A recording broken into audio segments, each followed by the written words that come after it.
Welcome to the Salmon Runs YouTube. Enjoy the video. In this video, I will show how to remove Fiat 500 bumper, only way. Start by parking on a level surface and disconnecting the battery before you begin. Remove the under tray clips and screws first to access lower fasteners. Unscrew the wheel arch panels to reach inner bumper bolts. Carefully detach wiring harnesses and fog light connectors. Have a friend support the bumper as you unclip it and set it aside safely. In this video, I will show how to remove Fiat 500 bumper, only way. Start by gathering a 10mm socket, Phillips screwdriver, trim tools, and a flashlight to speed up the job.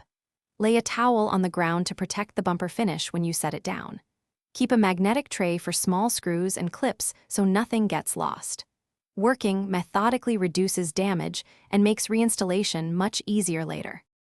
In this video, I will show how to remove Fiat 500 bumper, only way. Quick recommendation: if you are enjoying this practical, hands-on video, consider grabbing a book that rethinks money and long-term planning to keep your projects funded and stress low. It pairs oddly well with car DIYs when budgeting for parts. If you want it, check the description for the link and other deals, and now let's get back to the video. In this video, I will show how to remove Fiat 500 bumper, only way.